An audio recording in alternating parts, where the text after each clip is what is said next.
High above Peebles High Street, in the attic rooms of the old Beaches building, are the offices of Bobby Barr, private detective. Missing wives and wayward husbands, corrupt officials and just plain old dirty dealings, he's seen it all. If you need someone to follow that cab, rifle through that drawer, climb through the window of that empty apartment and dig up the dirt, call into the offices of Bobby Barr. Cash in advance, expenses are extra, and don't call on a Wednesday afternoon if you know what's good for you.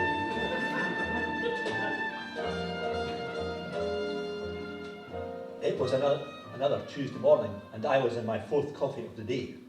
My landlady had been on the phone 3 times already, asking when she was going to get the last month's rent. So I was sending out some final demands on some old bills, seeing if I could scrape enough cash together to keep her quiet. It was raining outside. It's always raining these days. I looked out across the street, wondering whether I could make it over to Greg's without getting drenched. That's when I spotted her, crossing the street under a bright red umbrella.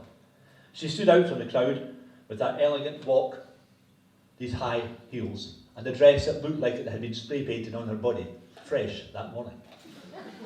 I knew she was coming to see me, the way she looked behind her anxiously, the way she didn't belong in Peebles High Street, the way she didn't belong in my office or even in my arms. I didn't have long to wait before I heard these high heels coming along the corridor.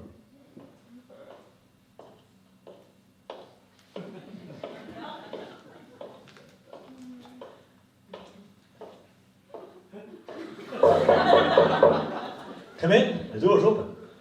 Mr. Barr, the private detective. She was tall, she was blonde, and her red dress was so tight I could read the day of the week embroidered on her underwear. It said Wednesday. She was a day ahead of herself and hung in the air like a promise. She sat down and took out a cigarette holder almost as long as her umbrella. Have you got a light? I pushed across a lighter with a heavy glass ashtray, the same one that got Freddie Fingers McTavish put away for 20 years after he used it to kill his brother for the insurance money. He got 13 years left to serve, so he's promised to come and do the same to me. Mr. Barr, I'm told you can look into things discreetly. Can you do that for me? Depends what it is, Miss... Gift, Mr. Barr. I'm Amber Gift. Pleased to meet you, Miss Gift. What seems to be the problem? It's my shop, Mr. Barr. I've had to close down my shop on the high street. A lot of shops are closing down these days, Miss Gift. What kind of shop was it? A gift shop. Gifts gift shop. Yeah, I know the one, down beside the opticians, wasn't it? Sold gifts. Mostly gifts, yes. So why did you close down? No one buying gifts Oh, these days. on the contrary, Mr. Barr. Gifts are big business in this town. My shop was so busy I had 3 assistants just to keep restocking the shelves. I was just about to open a second gift shop at the other end of the street. Gifts too. So what happened? My landlord cancelled the lease. He gave me some excuse about wear and tear, but I did nothing wrong. And now I've heard he's rented it out to someone else. Who? He won't say, and that's why I'm talking to you, Mr. Barr. You see, my shop is the 3rd one to close down this month, and all for the same reason. Cancelled leases? Cancelled leases. So, will you take the case? I'll look into it, Miss Gift. No guarantees, of course, and it's cash up front if you don't mind. Of course. She reached down and slowly lifted the hem of her dress. She got as far as her red lace suspenders, then extracted a roll of £20 notes. She peeled off half a dozen and handed them over. They were still warm. Will this be enough? Plenty. Thanks, Miss Gift. Call me. And with that, she was gone. I headed out down the street to visit a lawyer friend of mine. Hamish has his ear to the ground, and if anything was knowing any dodgy business with property leases, he'd know about it. I don't know anything about it, Bobby. Property leases? No, I've not heard anything. Come on, Hamish. 3 shops shut down in a month, and they've rented right back out to mysterious tenants. That's just unlucky, Bobby. Anyway, did you go to the Highland Games? No, I didn't go to the Highland Games. When did I ever go to the Highland Games? Well, just making conversation, Bobby. Well, there was nothing else. I've got work to do. He was lying, of course, but I could tell he was scared too. I wasn't going to get anything from him, so I headed round the back to one of the shut-up shops to see if anything was going on. I managed to get the window open and climbed inside. Hey, who are you? What are you doing here? I'm a power company. Come to read the meter. Oh, okay. Meet us through here. The place was completely empty, but along one wall was a huge stack of small wire cages. He led me through to the other room, and more cages were stacked against the far wall. Now meet us in that cupboard. So, you're the owner? Right, this is my place, yeah? I just signed over the lease. Oh, really? Who's leasing it? That's none of your business. Hey, what about that meter reading? Shouldn't you have a machine or something? I left it in the cart, so how come the lease has changed, and what are all these little cages? Hey, what's with all the questions, mister? I don't think you're here to read the meter at all. Who are you? I'm Bobby Barr, private investigator. I've got nothing to say to you. Go on, get out. I took a quick last look around and noticed something odd on the windowsill. Is that an egg? What? Oh, sure. That's an egg. And feathers on the floor in that corner over there? Nothing wrong with feathers. Now get out of here before I put a bullet in your leg. He'd pulled a gun from his coat pocket and I took the hint. As I walked away up the street, I reached into my jacket and took out the egg I'd swiped from the windowsill on my way out. There was something familiar about this. Something whispering at the back of my brain. I'd seen eggs before. But at the office, I made a couple of phone calls and one name came up 3 times in conversation. Of course, it was obvious. Why hadn't I thought of it before? It was time to pay a visit to my old adversary, Johnny the Chicken Man. Who cancelled the lease on Miss Gift's gift shop? Is Miss Gift all that she seems? Will our hero work out where the egg came from? And who is Johnny the Chicken Man? Find out the answers to these and many other questions when we rejoin Bobby Barr, Private Eye, later in the show.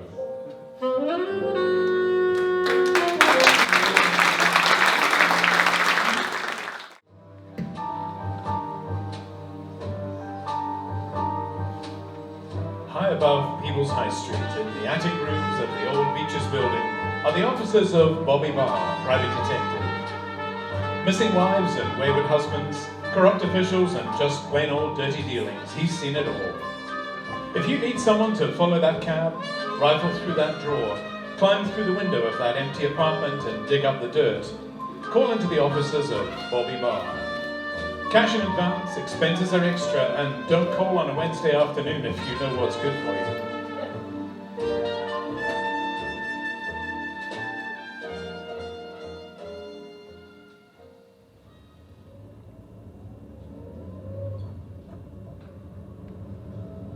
I was on Edinburgh Road, heading north.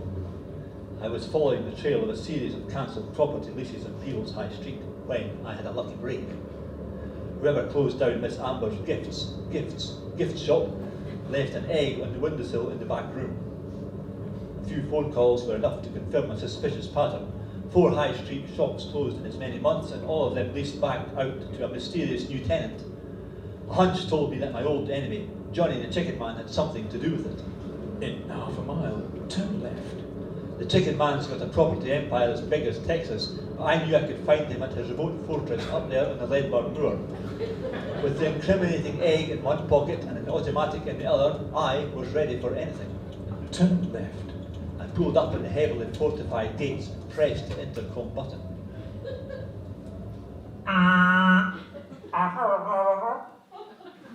I'm here to see the boss. Is he in? No appointment. I'm from the Honours Committee. We're considering a second knighthood. I went up along the long driveway, past huge metal sheds like aircraft hangars. Feathers floated in the wind like cigarette ash. The place smelled like the back of my wardrobe. I parked the car out of sight and walked up to the reception desk. The Chicken Man was already waiting for me. Bobby Barr, what's all this about? They told me you were from the Honours Committee. You don't look like a civil servant. What does a civil servant look like? Well, not like that, anyway. How long have you had that coat? Belonged to my mother. Now listen, Johnny, my client's shop lease got cancelled and I think you had something to do with it. I don't know what you're talking about. Now, who's your client? That's confidential. I bet it was that gift shop woman, wasn't it? So you... I knew she was trouble. You do know something about it. Aha, so it is her! You can't pin anything on me, Barr. I reached slowly into my coat pocket. I saw two of the chicken man's thugs move towards me and draw their pistols, but he waved his hand and they backed off. I took out the egg. Recognise this, Johnny?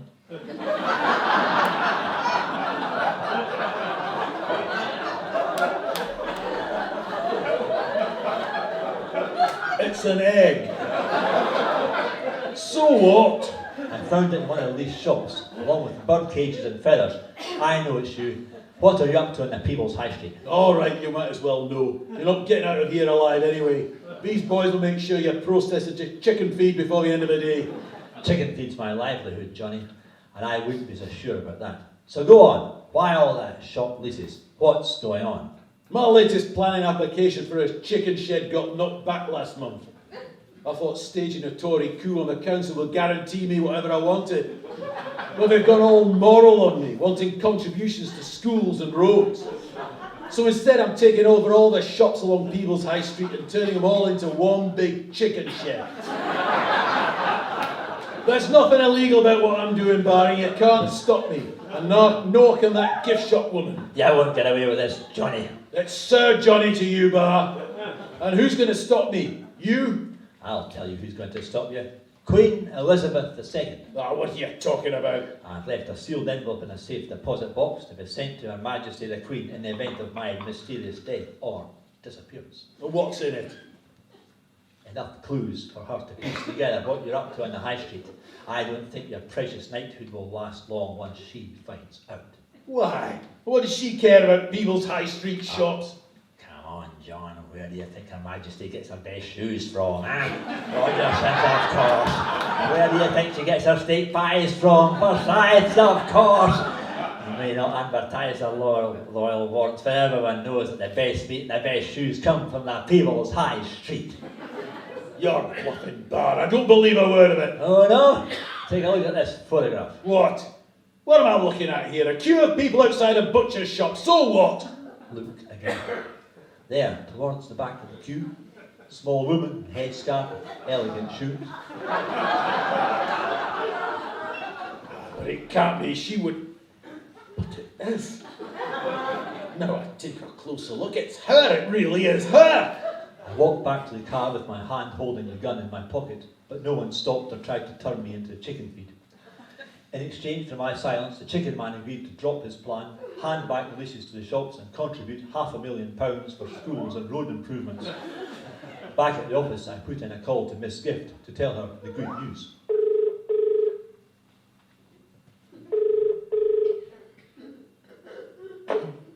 Hello? Miss Gift, it's Bobby Barr. You'll be pleased to know you've got the lease back in your gift shop. That's wonderful news, Mr. Barr. I don't know how I can ever repay you. Actually, I've got a couple of suggestions. The thing is, Mr. Barr, I've decided to move away from Peebles. Oh, that's a surprise. Yes, and you see, I've unexpectedly come into some money and I'm going to open a high-class restaurant in Olethen, specialising in French omelettes, pancakes, quiches and other egg-based products. Is that so? An egg-based restaurant? It's the latest thing in catering. Look, I've got to go now. Thanks for everything, Mr. Barr. Don't mention it. I put the phone down and stared out the window. It was raining again, and I wondered if I could make it across the roads to Greg's without getting drenched. Then I thought, what the hell? I headed out for a sausage roll and a cigarette.